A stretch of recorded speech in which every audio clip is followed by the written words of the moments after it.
ਵਾਹਿਗੁਰੂ ਜੀ ਕਾ ਖਾਲਸਾ, ਵਾਹਿਗੁਰੂ ਜੀ ਕੀ ਫਤਿਹ। ਮੈਂ ਅਮਰਵੀਰ ਸਿੰਘ ਅੱਜ ਦੇ ਪ੍ਰੋਗਰਾਮ 'ਚ ਆਪ ਸਭ ਦਰਸ਼ਕਾਂ ਦਾ ਸਵਾਗਤ ਕਰਦਾ।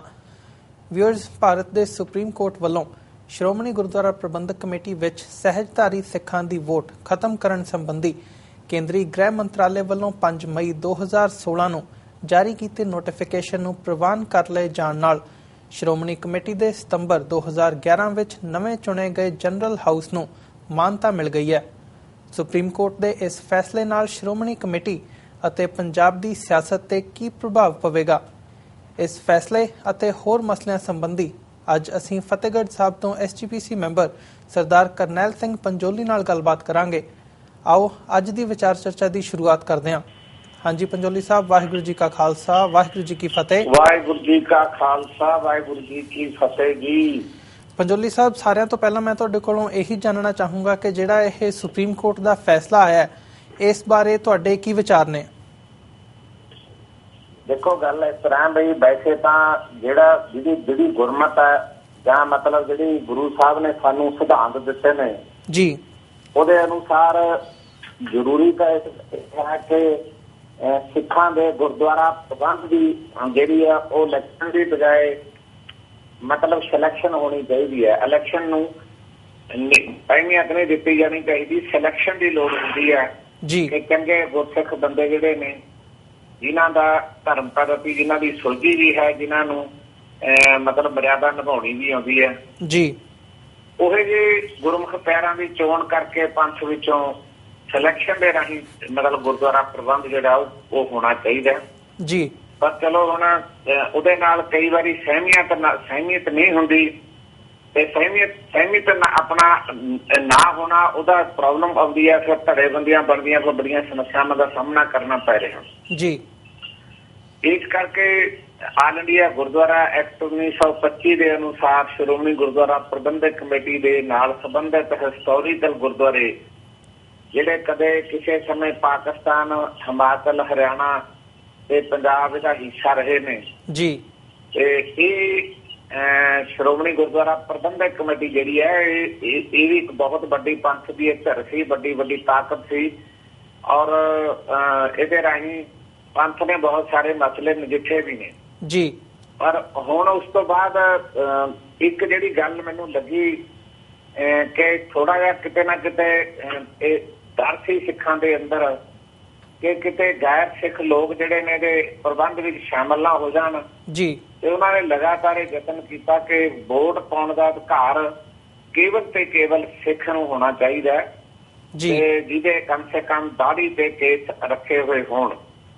ਦੇਖੋ, ਜਿਹੜਾ ਇਹ ਮੁੱਦਾ ਪਿਛਲੇ ਸਮੇਂ ਵਿੱਚ ਬੜਾ ਜ਼ੋਰ ਸ਼ੋਰ ਨਾਲ ਭਖਿਆ, ਹਾਈ ਕੋਰਟ, ਸੁਪਰੀਮ ਕੋਰਟ ਗਿਆ ਤੇ ਪੰਥ ਦੇ ਅੰਦਰ ਇੱਕ ਚਰਚਾ ਦਾ ਵਿਸ਼ਾ ਵੀ ਬਣਿਆ ਜੀ।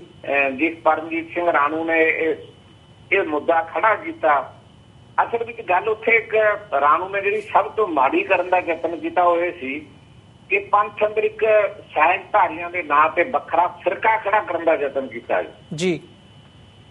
ਉਹ ਬਹੁਤ ਮੰਦਭਾਗੀ ਗੱਲ ਸੀ। ਚਾਹੀਦਾ ਇਹ ਸੀ ਵੀ ਚਲੋ ਜੇ ਉਹਨਾਂ ਨੇ ਆਪਣੀ ਗੱਲ ਰੱਖਣੀ ਹੈ, ਆਪਣੇ ਲਈ ਵੋਟ ਦਾ ਅਧਿਕਾਰ ਮੰਗਣਾ, ਤਾਂ ਉਹਨੂੰ ਇਹ ਕਹਿਣਾ ਤਾਂ ਚਾਹੀਦਾ ਸੀ ਕਿ ਜੀ ਜਿਹੜੇ ਸਿੱਖਾਂ ਦੇ ਘਰ ਬੱਚੇ ਜੰਮੇ ਹੋਏ ਨੇ, ਕਿਤੇ ਨਾ ਕਿਤੇ ਉਹ ਭੁੱਲ ਕੇ ਦਾੜੀ ਕੇਸ ਕੱਟ ਬੈਠੇ, ਉਹਨਾਂ ਦੇ ਨਾਲ ਸਿੰਘ ਤੇ ਕੌਰ ਲੱਗਦਾ, ਉਹਨਾਂ ਨੂੰ ਕਿਤੇ ਨਾ ਕਿਤੇ ਵੋਟ ਦੇ ਅਧਿਕਾਰਾਂ ਪ੍ਰਤੀ ਵਿਚਾਰ ਵਟਾਂਦਰਾ ਕਰਨ ਲਈ ਤਾਂ ਉਹ ਆਪਣੀ ਗੱਲ ਰੱਖ ਸਕਦਾ ਜੀ। ਲੇਕਿਨ ਉਹ ਦਾੜੀ ਕੱਟੇ ਸਿੱਖਾਂ ਦੇ ਨਾਂ ਥੱਲੇ ਸਹਿਜਧਾਰੀਆਂ ਦਾ ਫਿਰਕਾ ਖੜਾ ਕਰਨਾ ਪੰਥ ਵਿੱਚ ਸ਼ੀਆ ਸੁੰਨੀਆਂ ਵਾਂਗੂ, ਇਹ ਇੱਕ ਬੜਾ ਮਾੜਾ ਮਤਲਬ ਰੁਝਾਨ ਸੀ ਜੀ। ਮੈਂ ਸਮਝਦਾ ਵੀ ਚੰਗਾ ਹੋਇਆ ਇਹ ਰੁਕ ਗਿਆ, ਨਹੀਂ ਇਹ ਅੱਗੇ ਵੱਧਦਾ ਅੱਗੇ ਤੱਕ ਚਲਾ ਜਾਣਾ ਸੀ ਜੀ। ਸ਼੍ਰੋਮਣੀ ਕਮੇਟੀ ਦਾ ਜਿਹੜਾ ਫੈਸਲਾ ਆਇਆ ਵੀ ਸਹਿਜਧਾਰੀ ਦੇ ਬੈਨਰ ਥੱਲੇ ਕਿਸੇ ਨੂੰ ਮਤਲਬ ਗੈਰ ਪਾਤਰ ਬੰਦੇ ਨੂੰ ਵੋਟ ਦੇ ਅਧਿਕਾਰ ਨਹੀਂ ਦਿੱਤੇ ਜਾ ਸਕਦੇ, ਉਹ ਫੈਸਲਾ ਪ੍ਰਸ਼ੰਸਾਯੋਗ ਹੈ। ਮੈਂ ਉਹਦਾ ਸਵਾਗਤ ਕਰਦਾ ਔਰ ਚੰਗਾ ਫੈਸਲਾ ਜੀ।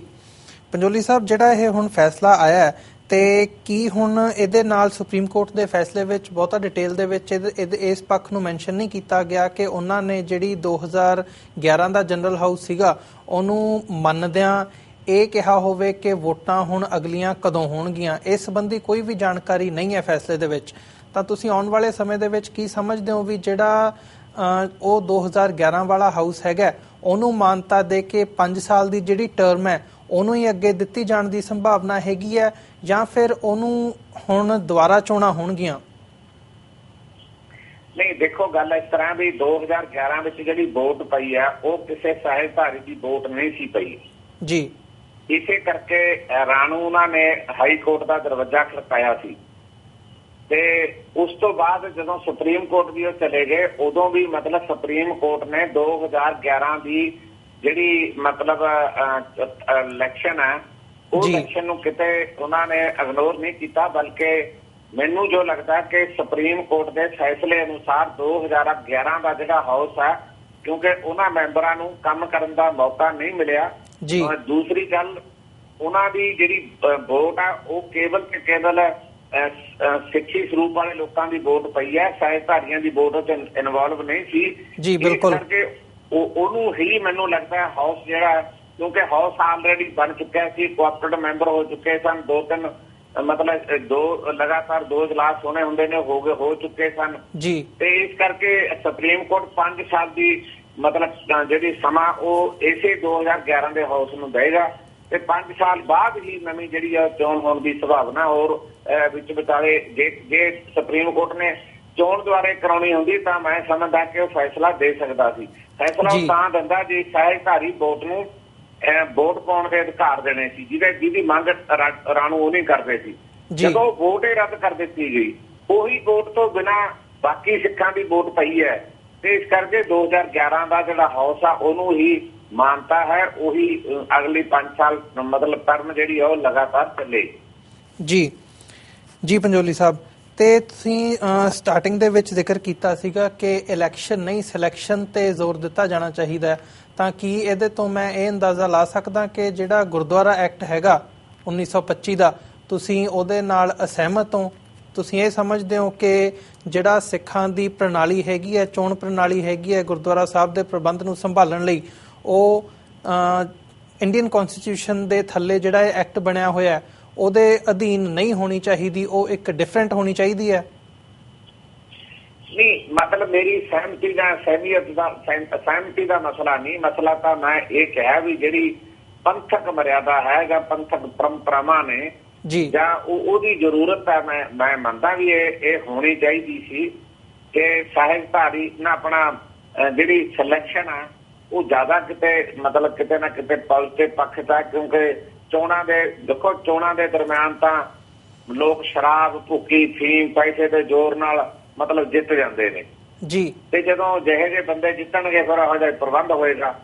ਤੇ ਮੇਰੀ ਰਾਏ ਅਨੁਸਾਰ ਕਿ ਪੰਥ ਵਿੱਚ ਜਿਹੜੀ ਸਿਲੈਕਸ਼ਨ ਜਿਹੜੀ ਹੈ ਇਹ ਹੋਣੀ ਚਾਹੀਦੀ ਸੀ, ਜ਼ਰੂਰੀ ਸੀ। ਪਰ ਹੁਣ ਜਦੋਂ ਕਿਤੇ ਸਮਾਂ ਮਿਲੇਗਾ, ਪੰਥ ਵਿਚਾਰ ਕਰੇਗਾ ਇਹਦੇ ਪ੍ਰਤੀ, ਇਹਦੀ ਵੀ ਲੋੜ ਕਿਤੇ ਨਾ ਕਿਤੇ ਮੈਨੂੰ ਲੱਗਦਾ ਵੀ ਮਹਿਸੂਸ ਕੀਤੀ ਜਾ ਸਕਦੀ ਹੈ। ਜਿਹੋ ਜਿਹੇ ਹਾਲਾਤ ਨੇ ਹੁਣ, ਜਿਨ੍ਹਾਂ ਹਾਲਾਤਾਂ ਵਿੱਚ ਅੱਜ ਸ਼੍ਰੋਮਣੀ ਕਮੇਟੀ ਵਰਕ ਕਰ ਰਹੀ ਹੈ ਜਾਂ ਜਿਸ ਕਿਸਮ ਦੇ ਮੈਂਬਰ ਆ ਰਹੇ ਨੇ, ਉਹਨਾਂ ਪ੍ਰਤੀ ਜ਼ਰੂਰ ਕਿਤੇ ਨਾ ਕਿਤੇ ਸੰਗਤ ਚੇਤੰਨ ਹੋਵੇ, ਤੇ ਜਾਂ ਸੰਗਤ ਇਹ ਫੈਸਲਾ ਕਰੇ ਵੀ ਭਾਵੇਂ ਇਲੈਕਸ਼ਨ ਹੈ, ਕਮ ਸੇ ਕਮ ਜਿਨ੍ਹਾਂ ਦੇ ਘਰਾਂ ਵਿੱਚ ਸਿੱਖੀ ਨਹੀਂ ਹੈਗੀ ਉਹ ਜਿਹੇ ਮੈਂਬਰਾਂ ਦੀ ਚੋਣ ਕਰਨ ਤੋਂ ਸੰਕੋਚ ਕਰਨਾ ਚਾਹੀਦਾ ਜੀ। ਪੰਜੋਲੀ ਸਾਹਿਬ, ਕੁਝ ਸਿੱਖ ਚਿੰਤਕਾਂ ਵੱਲੋਂ ਇਹ ਮਸਲਾ ਉਠਾਇਆ ਜਾਂਦਾ ਕਿ ਜਿਹੜਾ 1925 ਦਾ ਗੁਰਦੁਆਰਾ ਐਕਟ ਹੈਗਾ, ਇਹਦੇ ਨਾਲ ਸਾਡਾ ਜਿਹੜਾ ਸਾਰਾ ਪ੍ਰਬੰਧ ਹੈ ਗੁਰਦੁਆਰਾ ਸਾਹਿਬਾਨਾਂ ਦਾ, ਉਹ ਜਿਹੜਾ ਚੋਣ ਕਮਿਸ਼ਨ ਦੇ ਅਧੀਨ ਆ ਗਿਆ, ਉਹ ਇੰਡੀਅਨ ਕਨਸਟੀਟਿਊਸ਼ਨ ਦੇ ਅਧੀਨ ਆ ਜਾਂਦਾ ਹੈ, ਜਿਹੜਾ ਕਿ ਸਿੱਖੀ ਦੀ ਜਿਹੜੀ ਇੱਕ ਵੱਖਰੀ ਹੋਂਦ ਹੈ ਉਹਦੇ ਤੇ ਸਵਾਲੀਆ ਨਿਸ਼ਾਨ ਲਾਉਂਦਾ ਤੇ ਉਹਨੂੰ ਅੱਗੇ ਵਧਣ ਤੋਂ, ਪ੍ਰਫੁੱਲਤ ਹੋਣ ਤੋਂ ਰੋਕਦਾ ਹੈ। ਜਿਵੇਂ ਕਿ ਹੁਣ ਚੋਣਾਂ ਵੀ ਹੈਗੀਆਂ ਨੇ, ਜਿਵੇਂ ਆਹੀ ਮਸਲਾ ਲਾ ਲਓ ਕਿ ਇਹ ਸੁਪਰੀਮ ਕੋਰਟ ਦੇ ਵਿੱਚ ਚਲਾ ਗਿਆ ਤੇ ਹੁਣ ਫੈਸਲਾ ਸੁਪਰੀਮ ਕੋਰਟ ਕਰੂਗਾ ਕਿ ਗੁਰਦੁਆਰਾ ਪ੍ਰਬੰਧਕ ਕਮੇਟੀ ਦੀਆਂ ਚੋਣਾਂ ਹੋਣੀਆਂ ਚਾਹੀਦੀਆਂ ਨੇ ਜਾਂ ਨਹੀਂ ਹੋਣੀਆਂ ਚਾਹੀਦੀਆਂ। ਤੁਸੀਂ ਇਸ ਬਾਰੇ ਕੀ ਸੋਚਦੇ ਹੋ ਕਿ ਜਿਹੜਾ ਇਹ ਅਧੀਨਗੀ ਵਾਲੀ ਗੱਲ ਹੈਗੀ ਹੈ, ਇਹ ਕਿੱਥੇ ਤੱਕ ਤੁਸੀਂ ਇਹਨੂੰ ਸਮਝਦੇ ਹੋ?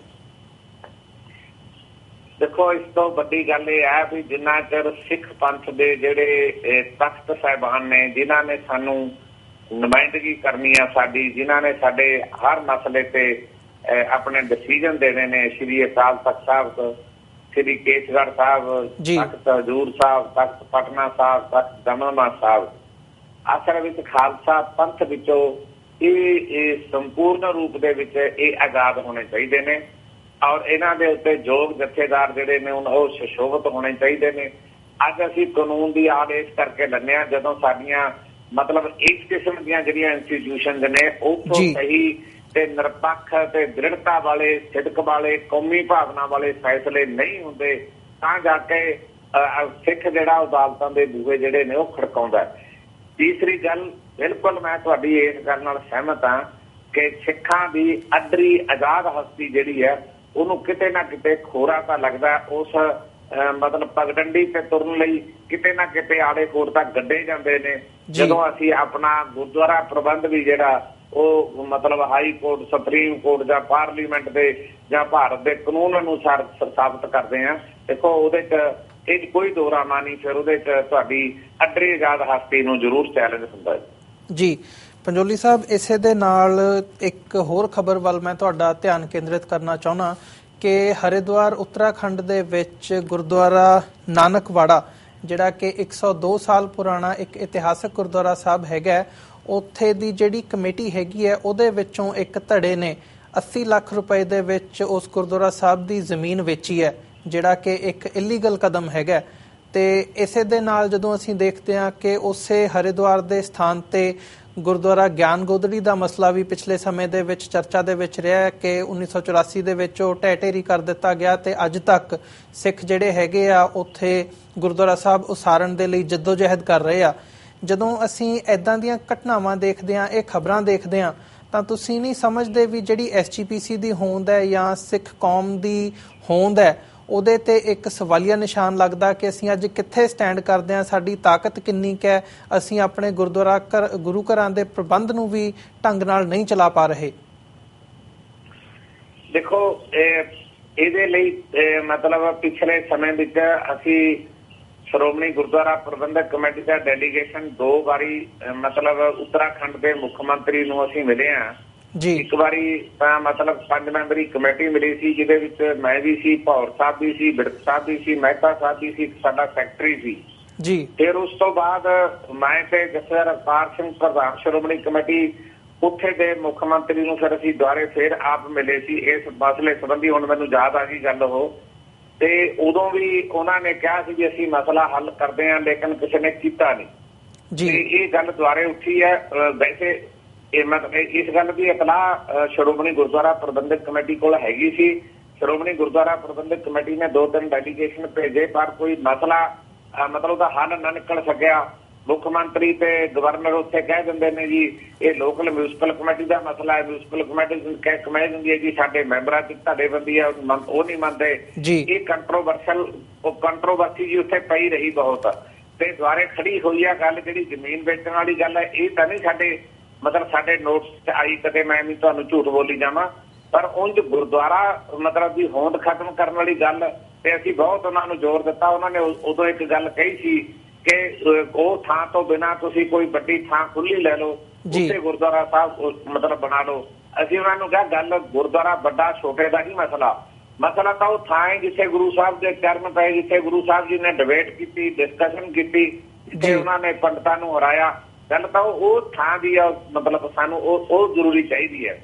ਚਲੋ ਇਹ ਦੁਆਰੇ ਖੜੀ ਹੋਈ ਆ ਗੱਲ। ਅਸੀਂ ਦੁਆਰੇ ਮੈਂ ਅੱਜ ਮੀਡੀਆ ਦੇ ਰਾਹੀਂ ਵੀ ਤੇ ਸ਼੍ਰੋਮਣੀ ਕਮੇਟੀ ਦੇ ਪਲੇਟਫਾਰਮ ਰਾਹੀਂ ਇਹਨੂੰ ਹੋਰ ਅੱਗੇ ਤੋਰਨ ਦਾ ਯਤਨ ਜ਼ਰੂਰ ਕਰਾਂਗਾ ਜੀ।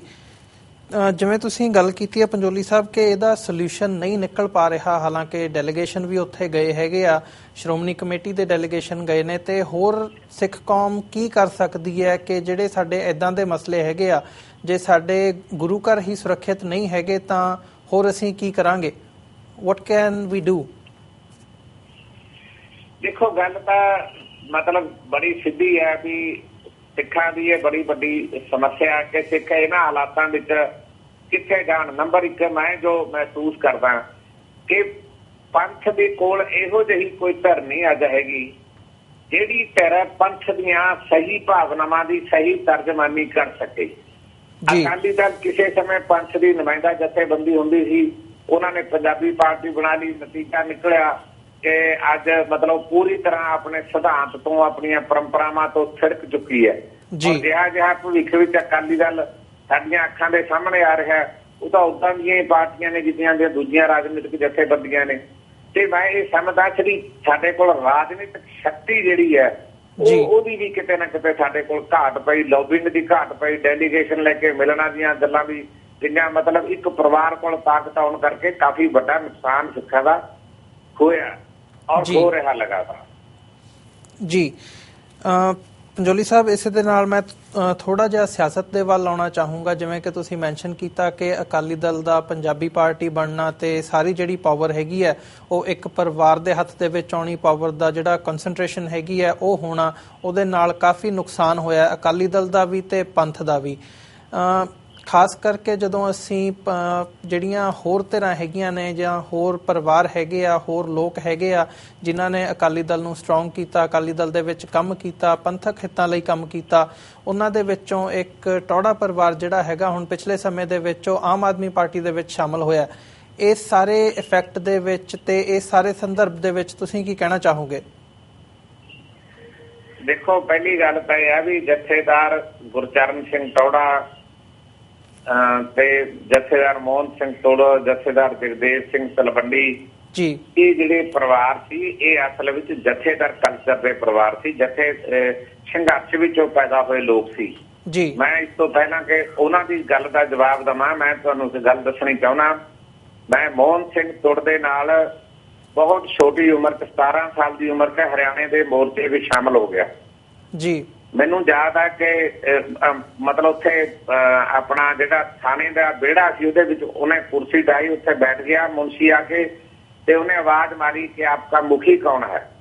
ਤੁੜ ਸਾਹਿਬ ਗਏ ਤੇ ਤੁੜ ਸਾਹਿਬ ਨੂੰ ਉਹਨਾਂ ਨੇ ਪੁੱਛਿਆ ਆਪਕਾ ਨਾਮ। ਤੁੜ ਸਾਹਿਬ ਨੇ ਕਿਹਾ ਮੇਰਾ ਨਾਮ जथेदार मोहन सिंह तोड़ है जी। कहने लगे आपकी माता और पिता का नाम बताइए। तुड़ साहब कहने लगे मेरी माता जी का नाम साहेब देवा है और मेरे पिता गुरु गोबिंद सिंह जी है।